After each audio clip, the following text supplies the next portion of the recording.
저희가 로마서 8장을 지난주까지 함께 나눴습니다. 로마서 8장에는 우리를 세상에서 구원해 주시는, 그러니까 하나님의 구원의 의미와 목적을 우리에게 설명하고 있다면, 12장은 이제 그 구원을 받은 하나님의 자녀들이 과연 어떻게 살아야 하는지에 대해서 좀 구체적으로 우리에게 설명합니다. 그런데 제일 먼저 이제 하나님의 자녀는 어떻게 살아야 됩니까? 라는 질문에 대해서 바울은 산 제사로 드려라, 산 제물로 드려라 라는 말로 이것을 표현합니다. 자, 산 제물이란 말은 어떻게 보면 바울이 성경에서는 처음 사용한 단어입니다. 그런데 사실 그 개념은 이미 구약의 율법에 나타나 있어요. 자, 이스라엘 백성들이 애굽에서 나옵니다. 그리고 모세의 인도하에 시내산까지 오게 되죠. 시내산에서 이제 이스라엘 백성들이 하나님과 약속을 맺습니다. 하나님께서 이렇게 말씀하시는 거예요. 이제는 내가 너희의 하나님이다. 그리고 너희는 내 백성이 될 거다. 이게 하나님과 이스라엘이 맺은 약속입니다. 하나님이 이스라엘의 하나님이 되어주시고, 그리고 이스라엘은 이제 하나님의 백성이 되는 약속. 자, 이 약속을 유지하기 위해서 하나님께서 백성들에게 뭘 주셨냐면, 너희들이 이제는 내 백성이 되기 위해서는 이런 계명들을 지켜야 된다라고 하면서 돌판에 십계명도 새겨주시고, 모세를 통해서 그들이 지켜야 될 규칙들을 이제 율법으로 말씀해 주셨다는 사실이죠. 자, 하나님과의 약속은 이거예요. 하나님이 그들의 하나님이 되시고, 그 백성들은 하나님의 백성이 되고, 그러니까 하나님과 이스라엘 백성 사이에 어떤 하나의 관계가 맺어지는 거죠. 이 관계를 지키기 위해서 그들이 실천해야 되는 것, 해야 되는 것, 하지 말아야 되는 것, 그것이 율법과 계명에 기록되어 있는데, 바로 이 하나님과의 관계를 지키기 위해서 율법이나 계명을 따르는 것이 바로 산 제사라는 겁니다. 왜냐하면 하나님께서는 그들에게 이 희생 제사도 말씀해 주셨어요. 자, 희생 제사는 뭐냐면 이겁니다. 그들이 하나님께서 주신 율법을 다 지키지 못합니다. 율법을 어겼습니다. 그러면 죄인이잖아요. 그러니까 죄인이 예전처럼 하나님을 만나거나 하나님의 백성으로 그 앞에 설 수가 없는 겁니다. 그래서 그들이 동물을 데리고 나와요. 제물을 가지고 옵니다. 그래서 그 제물을 죽여서 피를 흘려서 내 죄를 대신 갚게 함으로 이제는 다시 하나님과 나와의 관계가 회복되었다. 이렇게 말하는 것이 희생제사였다는 거예요. 다시 말하면 죄로 인해서 하나님과 우리의 관계가 깨졌는데 그 깨진 관계를 다시 회복시켜 주는 것이 바로 희생제사입니다. 그런데 생각해 보세요. 백성들이 죄를 일주일에 한 번 짓는 것도 아니고, 아니면 한 달에 한 번 짓는 것도 아니고, 너무 자주 지을 때도 있습니다. 그럴 때마다 그들은 내가 죄인이다, 죄인이다를 반복하면서 기다리는 거예요. 뭘 기다립니까? 빨리 성전이나 성막 앞에 가서 제사를 드려서 내 죄를 깨끗하게 해야 하나님과 나와의 관계가 다시 회복될 텐데, 근데 이거는 굉장히 소극적인 자세죠. 만약에 좀 더 하나님과 나와의 관계를 좀 더 적극적으로 지켜나갈 의지가 있는 사람이라면 어떻게 하겠습니까? 이미 모세를 통해서 주신 율법과 계명을 우리가 다 알고 있어요. 그러면 생각하는 거죠. 하나님과 나와의 관계가, 하나님과 우리 백성의 관계가 이렇게 중요하고 소중하니까 이것을 지키기 위해서 내가 좀 노력해야 되겠구나. 그래서 십계명도 주셨고 율법도 주셨으니까 야, 이걸 우리가 좀 잘 좀 지켜보자 라고 하면서 해야 될 것, 하지 말아야 될 것을 스스로 하나씩 찾아가면서 지키는 거죠. 동물의 피를 흘리는 것은 생명을 통해서 희생을 하나님 앞에 드리는 겁니다. 그런데 그렇게 피를 흘리는 제사가 아니에요. 생명을 죽이는 그런 제사가 아닙니다. 이거는 살아있는 제사예요. 살아서 하나님과의 관계를 내가 지키기 원한다. 살아서 내가 하나님 앞에 고개를 숙이거나 아니면 피하거나 도망가지 않고 내가 하나님 앞에 하나님의 백성으로 하나님의 자녀로 살아가야 되겠다. 이게 바로 산 제사의 의미라는 사실입니다. 따라서 여러분 이미 구약에서부터 하나님과 우리와의 관계를 우리가 어떻게 지켜나갈 수 있습니까? 라고 묻는다면 거기에는 두 가지 제사가 있다는 거예요. 첫째는 일단 우리가 죄를 지으면 그 죄의 대가를 우리는 피로써 갚아야 됩니다. 제물을 통해서 피를 흘림으로. 그게 바로 희생제사죠. 깨진 관계를 회복시키는 거예요. 그런데 일단 깨진 관계가 다시 회복이 됐습니다. 그러면 깨어졌다가 회복된 그 관계를 지켜나가려는 그런 노력이 필요하잖아요. 언제든지 우리는 다시 가서 비둘기나 양이나 염소나 한 마리 죽이면 다시 나는 용서받으니까 상관없어 라고 생각하는 사람은 없잖아요. 그래서 하나님과의 관계를 유지하기 위한 그런 산 제사가 필요한데 바로 오늘 바울이 그 점을 우리에게 강조하고 있다는 사실이죠. 하나님 편에서 보면 하나님이 이스라엘 백성들을 향하실 때 그 이스라엘 백성들에게 희생제사는 반드시 있어야만 합니다. 왜냐하면 하나님은 그들의 약함과 그들의 어리석음을 이미 알고 계셨기 때문이에요. 아무리 율법을, 아무리 계명을 잘 가르쳤다고 해도 다 지킬 수가 없는 것을 아셨습니다. 그래서 모세를 통해서 제사는 이렇게 드려야 되는 거고 제물은 이런 제물이 필요한 거고 그것을 자세히 말씀해 주셨습니다. 그리고 그것을 배운 대로 이스라엘 백성들은 그 제사를 잘 지키려고 노력했다는 거예요. 그런데 하나님께서 모세에게 명확하게 산 제사는 이렇게 드려야 된다는 것은 말씀하시지 않으셨어요. 왜냐하면 여러분 너무나 당연하지 않습니까? 그렇잖아요.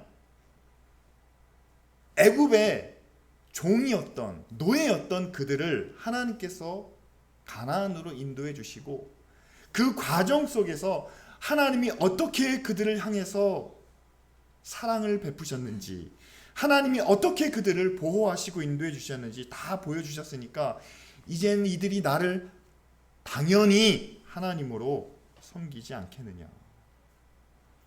그래서 거기에 대한 특별한 용어는 산제사라는 산제물이라는 말씀은 하지 않으셨다는 거죠.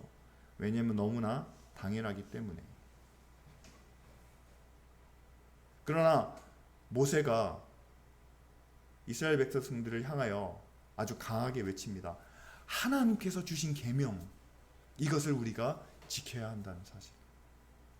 하나님께서 우리에게 말씀해 주신 이 모든 율법을 우리가 지켜야 된다는, 이것을 지켜야 우리가 하나님의 백성이 되고 하나님이 우리를 인도하시고 다스리시는 그런 하나님이 되실 수 있다는 것을. 그런데 여러분 이것이 시간이 지나면서 어떻게 변질이 됐냐면요, 율법에 정확하게 나와 있는 희생제사는 그들이 어기기가 쉽지 않았습니다. 그리고 그 제물은 흠이 없어야 된다는 것을 그들이 마음속에 깊이 새겼어요. 그래서 희생제사를 드리기 위해서 이런 제물이 필요하다라는 것을 알고 그것을 그들이 끝까지 지키려고 노력했습니다.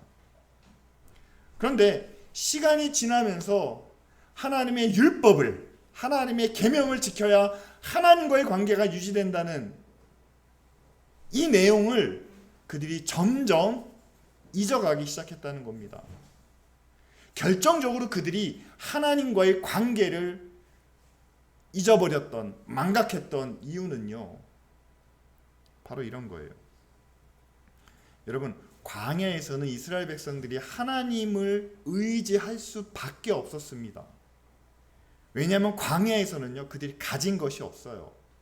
그냥 아주 간단한 집만 챙겨갖고 나왔습니다. 오죽하면 그들이 40년 동안 광야를 돌아다니는데 그들의 신발도 떨어지지 않고 그들의 옷도 헤어지지 않았다. 다시 말하면 40년 동안 단벌로 살았다라는 말씀이 성경에 기록되어 있습니다. 생각해 보세요. 옷 한 벌로 40년을 사는 겁니다. 그러면요, 정작 걱정은 뭐죠? 그래, 입는 거는 그렇게 해결됐다고 치면 당장 먹을 게 필요하지 않습니까? 당장 잠잘 곳이 있어야 되지 않겠습니까? 우리나라처럼 사계절이 있다면 여러분 강가에서 텐트를 치다가 강물이 불어나면 어떻게 되죠? 갑자기 온도가 떨어져 가지고 밤새 새벽에 기온이 영하로 떨어지면 어떻게 됩니까? 이렇게 사실 여러 가지 환경이나 조건이 우리가 감당할 수 있을 만한 그 한계를 벗어나는 상황이 바로 광야였다는 겁니다. 그래서 광야에서는 이스라엘 백성들이 하나님을 절대적으로 의지할 수밖에 없었다는 거예요. 그러니까 하나님과 이스라엘 백성들의 관계가 잊혀질 수가 없는 거예요. 하나님은 우리의 하나님이시고 우리는 하나님의 백성이고 하나님 앞에 온전히 우리를 맡겨야만 우리는 살 수 있다는 것이 40년 동안 교육되고 훈련돼 왔습니다. 그런데 그렇게 교육받고 훈련된 이 백성들이 가나안 땅에 들어간 후에는 어떤 일이 생기냐면요, 하나님 앞에서 절대적으로 의지해 왔던 것들이 이제는 스스로 해결해야 되는 그런 일로 다가옵니다. 왜냐하면 가나안 땅에서는 그들이 농사를 지어서 그 수확한 것으로 먹고 살았기 때문이죠. 그러나 아직까지도 비를 내리는 것이나 아니면 여러 가지 그 농사의 다른 환경들은 하나님이 주관하신다, 하나님이 이른 비와 늦은 비를 주신다, 이렇게 해서 아직도 하나님의 다스리심 안에 있다는 것은 그들이 생각을 합니다. 그런데 또 한 가지, 그들 주변에서 다른 민족들이, 다른 부족들이 살아가는 모습들이 이제 눈에 보이는 거예요. 하나님께서 이미 그들에게 말씀하셨습니다. 너희들은 가나안 족속들과 아무 약속도 맺지 말고 아무 소통도 하지 말아라 라고 이렇게 말씀하셨어요. 왜냐하면 그들은 온갖 우상들을 섬기고 있는데 그 우상들을 섬기는 것이 이스라엘 백성과 하나님과의 관계에 굉장히 악영향을 미치기 때문이죠. 그런데 보일 수밖에 없잖아요. 그들이 바알을 섬깁니다. 아세라를 섬깁니다. 여러 가지 우상들을 섬기는 거예요. 그런데 우상들을 섬기는 데 있어서 가장 두드러진 차이점이 뭐냐면요, 이스라엘 백성들이 하나님을 섬기는 것과 다른 족속들이 우상을 섬기는 것과의 차이점은 뭐냐면요, 우상을 섬기는 자들은 자기 목적을 위해서 우상을 섬깁니다. 그러니까 바알을 섬길 때는 우리를 부자 되게 해주세요 라고 할 때는 바알을 섬기는 거예요. 그리고 우리 집안이 좀 번창해야 되겠습니다. 아이들이 결혼도 잘하고 애도 잘 낳고 해가지고 우리 집안이 좀 번성해야 되겠습니다. 그럴 때 아세라를 섬기는 겁니다. 우리가 약하니까 우리가 좀 군사적으로 강해야 되겠습니다 라고 하면은 몰렉을 섬기는 거예요. 우리가 좀 부자가 돼야 되겠습니다. 그럼 맘몬을 섬깁니다. 그러니까 자기 목적을 가지고 우상들을 섬깁니다. 그러니까 우상을 섬기는 이유는 분명해요. 나를 위해서 섬기는 거죠. 그런데 이 다른 부족들이 이스라엘 백성들에게 그렇게 얘기하는 게 아니에요. 나는 부자 되기 위해서 바알을 섬기고 맘몬을 섬기고 나는 풍요롭기 위해서 바알, 이렇게 말하지 않습니다. 그들이 말하는 건 이거예요. 우리에게 굉장히 뛰어난 신이 있는데 이 신을 섬기면 우리가 부자가 된다는 거예요. 우리에게 굉장히 능력 있는 신이 있는데 이 신을 섬기면 가정이 번창한다고, 우리가 부자가 된다고, 우리 강력하게 된다고 이렇게 소개하는 겁니다. 그러니까 이스라엘 백성들의 귀가 확 열리는 거죠. 왜 열리냐면요, 시내산에서 맺은 언약은 이거였습니다. 내가 너희의 하나님이 되겠다. 그리고 너희는 내 백성이 된다. 그리고 하나님이 얼마나 위대하신지, 하나님이 얼마나 능력이 있으신지, 하나님의 권세가 얼마나 큰지는 그들이 40년 동안 경험을 했습니다. 그런데 그 하나님의 백성인 자신들에게는 하나님이 약속해 주신 건 이거예요. 너희는 나만 의지해라. 그러면 내가 너희를 지켜줄게. 너희와 함께 할게. 전쟁에서 싸워도 지지 않게 해줄게. 이스라엘의 능력은 없어요. 이스라엘이 얼마나 부자가 될지도 몰라요. 그러니까 자신들에 대한 이야기는 없고, 하나님은 이런 분인데 하나님의 백성이 되면 너희들 힘들지 않기는 해줄게. 그러니까 이스라엘 백성들이 조금 마음이 상한 거죠. 아니, 저쪽 블레셋을 보면 우상을 섬기니까 저렇게 저 사람들이 강하고 다른 부족들이 꿈쩍도 못하는데, 바알을 섬기는 부족들을 보면 야, 농사를 지으면 저렇게 잘 되는데 왜 우리는 그들과 비교하면 이거밖에 되지 못하는지. 그래서 그들도 하나님께 요구하게 됩니다. 우리도 강해지고 싶습니다. 우리도 부유해지고 싶습니다. 우리도 다른 부족들처럼 우리도 뭔가를 갖고 싶습니다. 그래서 그들이 하나님을 향해서 왕을 구하지 않습니까? 그런데 하나님께서 그들에게 주시는 것은 그들을 강하고 그들을 부자로 만들어주는 것이 아니라 하나님 안에서 그들이 하나님의 능력과 하나님의 권세 안에서 평안을 누리기를 그렇게 원하신다는 사실이죠. 그래서 이스라엘 백성들이 하나님을 마음으로부터 떠나기 시작합니다. 율법에 나와 있는 제사, 율법에 나와 있는 행동 하나하나는 그들이 지키려고 노력은 하지만, 그러나 율법에 명시되지 않은 것들, 선지자들이 그걸 뭐라고 시작하냐면요, 그들이 율법도 지키고 제사는 지키려고 하지만 마음으로는 이미 나를 떠났다라고 말씀하는 거예요. 그러니까 이스라엘 후반부에 가면은요, 하나님께서 그들의 제사를 받지 않으십니다. 어떤 재물을 가지고 와도, 아무리 많은 피를 흘려도 하나님께서 그 제사를 받지 않으시겠다. 왜요? 마음으로는 하나님을 떠났다는 거죠. 여러분, 제사의 이유가 뭐라고요? 희생제사는 우리가 왜 드립니까? 우리가 죄를 지었기 때문에 하나님과의 관계가 깨져서 그 깨진 관계를 회복시키기 위해서 제사를 드리는 건데, 관계가 깨진 것 자체가 문제가 아니에요. 마음으로는 하나님을 떠났습니다. 그리고 와서 제사를 드리는데 그 제사는 어떤 제사가 되겠습니까? 떠난 마음을 다시 돌려달라는 그런 제사겠습니까? 아니죠. 그들의 마음은 어디에 있습니까? 우리도 누구처럼 잘 살았으면 좋겠다. 우리도 다른 나라처럼 강해졌으면 좋겠다. 그러니까 제사를 통해서 그들이 바라는 것은, 우리의 죄가 있다면 우리의 죄가 용서받아서, 하나님, 우리 좀 강하게 해주세요. 하나님, 우리 좀 잘 살게 해주세요.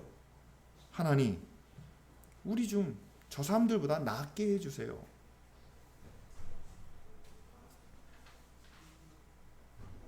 결국 하나님과의 관계가 아닌, 지금 보이는, 지금 그들이 경험하는, 그들이 살아가는 문제를 그대로 하나님 앞에 드리는 그런 형식적인 제사를 하나님께 드렸다는 사실이죠. 그래서 바울이 오늘 12장 1절 말씀에 내가 하나님의 모든 자비하심으로 너희를 권하노니 너희 몸을 하나님이 기뻐하시는 거룩한 산 제사로 드려라 라고 이렇게 말씀합니다. 산 제사는 하나님과의 관계를 유지하기 위해서 우리가 하는 모든 것을 다 포함합니다. 자, 이스라엘 백성들은 하나님의 백성이라는 이름을 받았어요. 그런데 지금 우리는 하나님의 자녀라는 이름을 받았습니다. 예수 그리스도의 십자가의 은혜로 우리를 자녀로 삼아주신 거죠. 그러면 하나님의 자녀라는 이름을 받았으면 하나님과의 관계가 아버지와 아들, 딸이잖아요. 그럼 우리는 이 관계를, 하나님과의 그런 관계를 지켜나가기 위해서, 유지하기 위해서 우리가 생각하는 것, 우리가 마음 먹는 것, 우리가 행동하는 것 모두가 다 하나님 앞에 드리는 산 제사라는 사실이죠. 그런데 그 산 제사는 하나님이 보시기에 거룩해야 되고 또 하나님이 기뻐하실 만한 일이어야 한다는 사실입니다. 오늘 주일에 이 시간 우리가 함께 나와서 하나님을 예배합니다. 하나님 앞에 드리는 공적인 예배죠. 그런데 이것만 예배냐? 아닙니다. 우리의 일상생활 속에서도 하나님과의 우리와의 관계를 우리가 지켜나가기 위해서 우리가 하는 일들이 있습니다. 아침에 일어나서 말씀을 함께 큐티하는 것도, 식사 전에 기도하는 것도, 무슨 일이 생겼을 때 하나님의 말씀을 기억하는 것도, 또 문제가 있을 때 하나님 앞에 기도하는 것도, 이 모든 것들이 우리가 하나님 앞에 드리는 영적인 예배라는 사실이죠. 그런데 여러분, 우리가 하나님 앞에 드리는 이 거룩한 산 제사가 하나님과 우리와의 관계를 회복시켜주고 그대로 유지하는데 사용되어야 한다는 사실입니다. 아버지와 아들이, 아버지와 딸이 예전에는 좀 서먹서먹하고 거리가 멀었는데 시간을 지내면서 점점 가까워지고 서로 마음을 이해하는 그런 과정으로 우리가 하나님 앞에 산 제사를, 산 제물로 드려져야 한다는 사실이죠.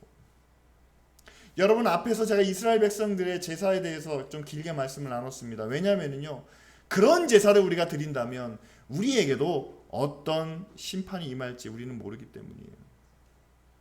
자, 이스라엘이 하나님 앞에 제사를 드리는데 제가 볼 땐 그렇습니다. 그들이 율법에 기록되어 있는 희생 제사는 아주 철저하게 지켰는 것 같아요. 흠없는 제물을 가지고 와서 어떻게든지 그 피를 흘려서 자기 죄를 씻기 원하는 그 마음은 있었습니다. 그런데 그들이 하나님 앞에서 산 제사를 드리지 못한 거예요. 그들의 마음이 하나님을 떠났습니다. 하나님과의 관계에 대해서는 더 이상 그렇게 깊이 생각하지 않습니다. 그 관계를 지키려고 노력하는 것도 의미 없어졌습니다. 오늘 우리가 하나님을 예배합니다. 아까 찬양을 드렸고요. 기도도 하나님께 드렸습니다. 이렇게 또 함께 말씀을 나눕니다.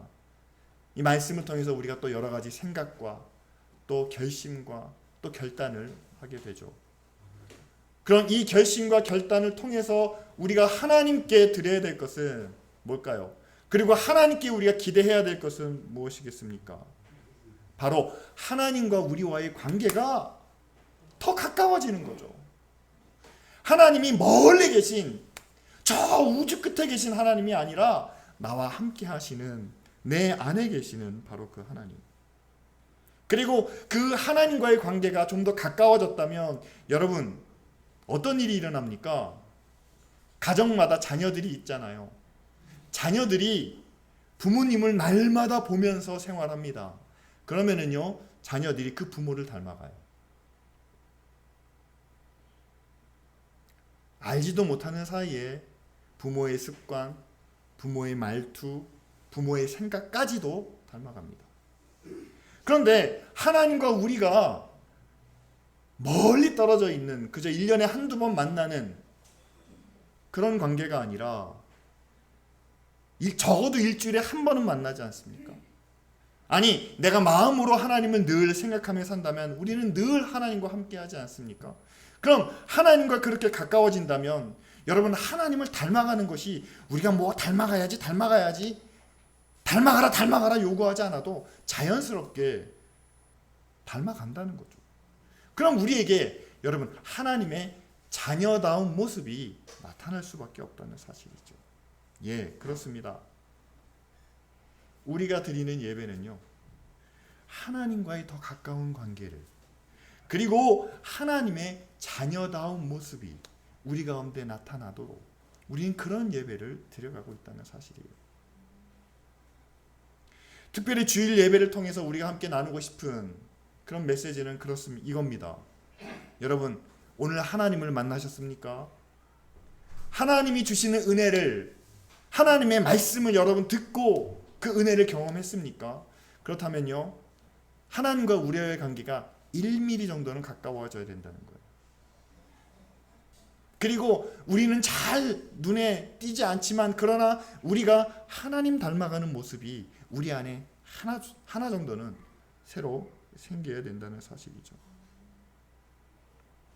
그런데 실제로 안타까운 것은요, 여러분, 개인을 놓고 한 사람 한 사람을 놓고 판단하는 것은 쉽진 않습니다. 그런데 교회를 놓고는 우리가 판단할 수 있어요. 교회는 매주 예배를 드리고 매일같이 기도회로 모이고, 그리고 특별히 교회는 하나님의 의를 구하고 하나님의 나라를 구합니다. 그런데 한번 생각해 보십시오. 정말 교회가 하나님과의 관계가 정말 그렇게 밀접한지, 가까운지. 밀접하다, 가깝다는 거는요, 물리적인 거리로는 측정할 수 없고, 어떻게 측정하냐면요, 저 사람이 나에게 미치는 영향이 얼마나 큰지를 보면 됩니다. 그리고 내가 저 사람을 생각하는 비중이 얼마나 큰지. 다시 말하면 교회가 하나님과의 관계가 아주 밀접하다면요, 하나님이 교회에 미치는 영향력이 지대해야만 합니다. 누가 무슨 말을 해도 어떤 상황이 벌어져도 하나님이 교회에 말씀하시는 것을, 하나님이 교회에 요구하시는 것을 교회가 거절할 수가 없어요. 그만큼 영향력이 큽니다. 뿐만 아니라 하나님을 생각하는 마음이, 교회 안에서 우리가 하나님을 배려하는, 하나님을 높이는 마음이 그 어떤 것과도 바꿀 수 없다는 사실이죠. 그런데 한번 생각해 보십시오. 정말 한국 교회 안에 하나님이 교회에 미치는 영향이 정말 그렇게 크다고 느껴지십니까? 아니면 교회가 하나님을 생각하고 하나님 때문에 할 수 없는 일이, 하나님 때문에 해서는 안 되는 일이, 교회가 그것을 안 하고 그것을 금하고, 여러분 교회가 정말 그렇게 하나님 때문에 길을 돌이키는 여러분 그런 모습을 보셨습니까? 예, 답은 여러분 자신이 아실 겁니다. 나아가서 여러분 교회가 하나님 닮은 모습을, 하나님의 교회다운 모습을 세상 가운데 보여주고 있습니까? 저 스스로 답을 구하면 그렇게 긍정적이거나 또한 그렇게 바르다는 그런 생각은 지금 들지 않습니다. 여러분 그럴 때일수록 우리가 생각해야 되는 것은 정말 우리가 하나님 앞에 드리는 예배가, 이렇게 주일마다 모여서 드리는 이 예배도 중요하지만, 그러나 이 예배를 통해서 우리가 하나님의 은혜를 받았다면, 하나님과의 관계가 회복되었다면, 하나님이 우리의 아버지이신 것을, 우리의 왕이신 것을 우리가 깨달았다면, 이제는 하루하루 삶을 통해서 우리가 하나님 앞에 드려지는 산 제사가, 영적인 예배가, 하나님과의 관계를 우리가 계속 유지하기 원하는 그런 마음과 그런 갈급한 심정으로 우리가 하나님 앞에 드리는 그런 산 제물이 되어야 한다는 사실이죠. 그렇다면 우리가 어떻게 그런 산 제물로서의 모습을 갖출 수 있겠습니까? 예, 구체적인 모습은 2절 말씀에 나옵니다. 너희는 이 세대를 본받지 말고 마음을 새롭게 함으로 변화를 받으라고 이야기하죠. 여러분, 이 세상을 본받지 말고 마음을 새롭게 하고 변화를 받아라 라고 했을 때, 여러분 이 말씀 자체에 굉장히 많이 부담을 느끼십니다. 어떻게 우리가 세상과 다를 수가 있습니까? 우리는 세상 속에서 살아가는데요. 그런데 여러분 한번 생각해 보세요. 누가복음 15장에 탕자의 비유가 있습니다. 집을 나간 탕자가 오랜 기간 동안 생활하다가 이제 아버지의 사랑을 기억하고 아버지의 은혜를 구하기 위해서 다시 집으로 돌아왔습니다. 아버지는 그 탕자에게 과거의 일은 하나도 묻지 않으셨어요. 그냥 그 자리에서 그를 아들로 받아주십니다. 그리고 아들이 갖춰야 될 모든 것을 다시 은혜로 베풀어 주시죠. 그러면 이 돌아온 아들이 제일 먼저 해야 될 일이 뭘까요? 이미 아버지의 재산을 가지고 나가서 다 써버렸으니까 마이너스잖아요. 그럼 내가 아버지의 재산 축낸 것을 메꾸기 위해서 그냥 하루 24시간 계속 뼈 빠지게 일하는 것이 과연 이 아들이 해야 될 일일까요?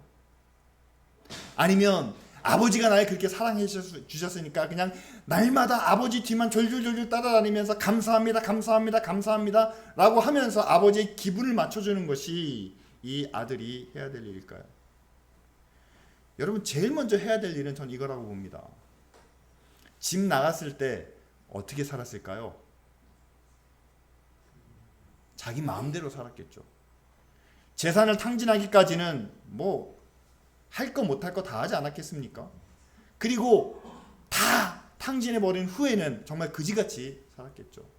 그런데 그 그지 같은 이 아들을 아버지께서 다시 세워주셨습니다. 그러면 여러분 이 아들이 해야 될 가장 최선의 모습은요, 과거로부터 떠나는 일이에요. 첫 번째는 아버지의 재산을 다 찾아다가 자기 마음대로 썼던 그 모습으로부터 떠나는 거죠. 두 번째는 다 잃어버린 다음에 그지같이 절망하며 낙심하며 자기를 완전히 내려놓고 살았던 그것으로부터 떠나는 거죠.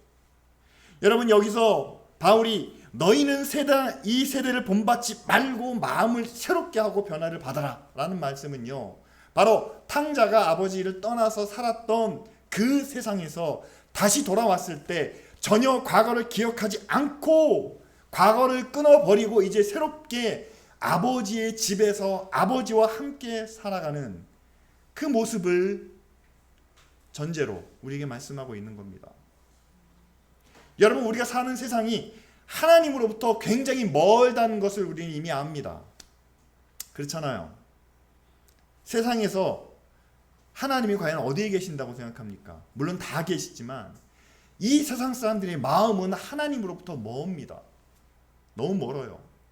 따라서 여기서 우리가 세대를 본받지 말아야 되는 것은 세상 사람들이 택하는 어떤 기술이나 방법에 이런 문제가 아니라 하나님으로부터 멀리 떠난 그 마음을 우리는 받아들일 수 없다는 거예요.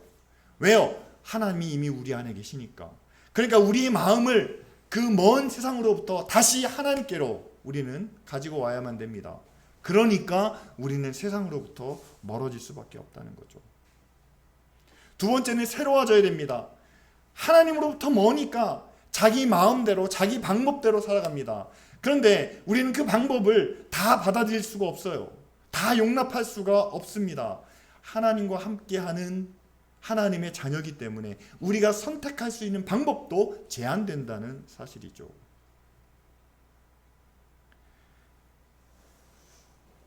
여러분, 하나님과 멀리 떨어져 있는 사람은요, 결국 자기 자신밖에 안 남습니다. 그러니까 그들은 이렇게 생각하는 거예요. 세상에 믿을 거 아무것도 없다. 나뿐이야.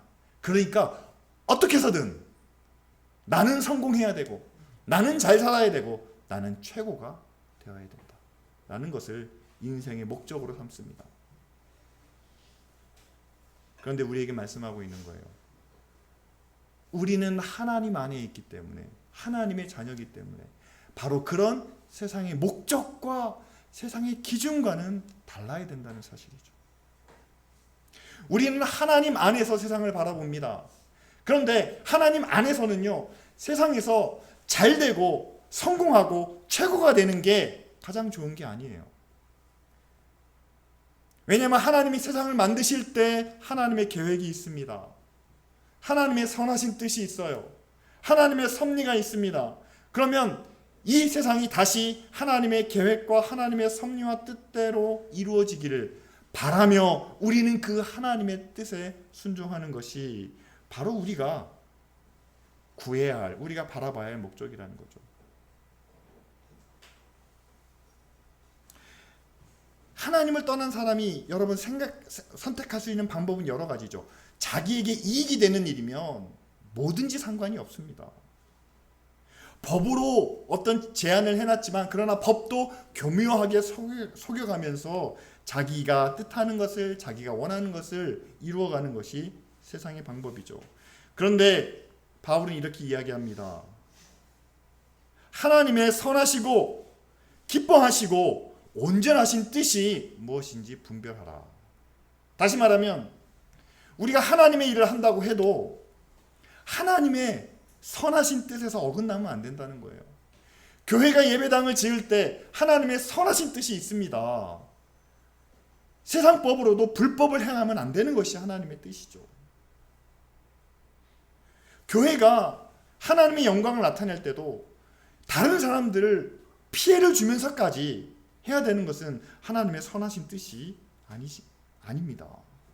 그렇게 하나님의 선하신 뜻, 그리고 하나님이 기뻐하시는 일, 그리고 하나님의 온전하신 것이 무엇인지 우리가 분별하다 보면은요, 우리가 쓸 수 있는 방법이 세상 사람들이 쓸 수 있는 것보다 많이 적다는 사실이에요. 아멘.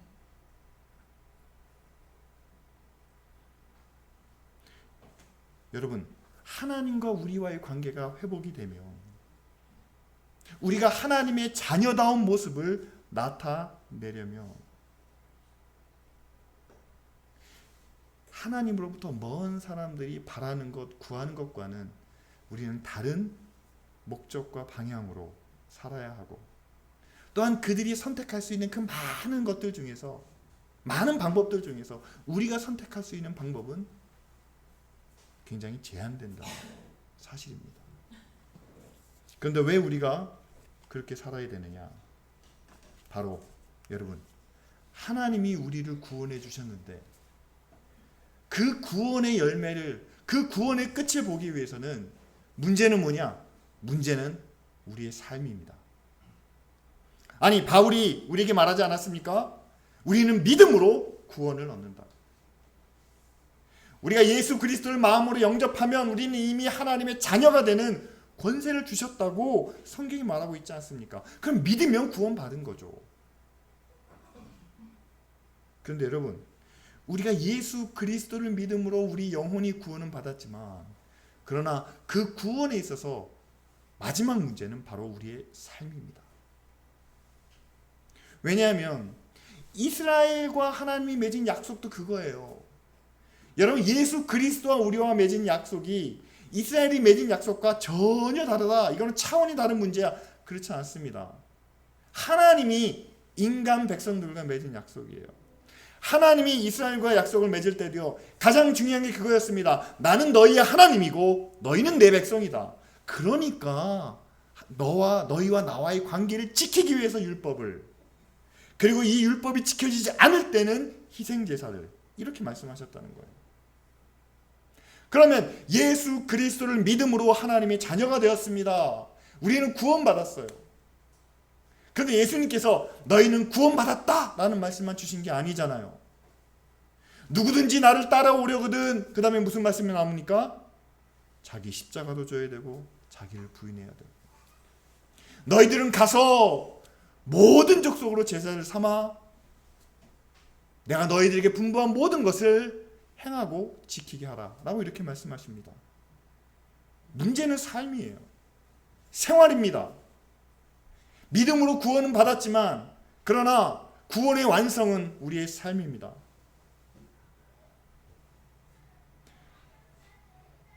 내가 예수 그리스도를 믿는다고는 하지만, 하나님의 자녀가 되었다고는 하지만, 그러나 하나님과 우리와의 관계가 아직도 불완전하다면, 교회 안에서는 내가 하나님을 믿는 것 같은데 아직도 세상에 나가면 다른 사람들이 예수 믿는 사람인지 믿음이 있는 사람인지 그렇게 인정받지 못하는 가운데 있다면, 여러분, 우리가 다시 한번 고백해야만 됩니다. 이제는 우리 자신을 하나님이 기뻐하시는 그런 산 제물로 드려야 한다는 사실이죠. 하나님과 우리와의 관계가 그렇게 롤러코스터를 타듯이 위로 아래로 이렇게 오르락내리락 하는 것을 하나님이 기뻐하시겠습니까? 아니면 이런 분도 계시는 것 같아요. 그냥 극단적인 예입니다. 하나님은 언제든지 기도하시면 다 용서해 주시는 분이니까 굳이 우리가 죄를 짓지 않으려고 그렇게 노력하고 애쓰지 않아도 된다. 그냥 죄 지었어? 그럼 회개 기도해. 다 용서받아.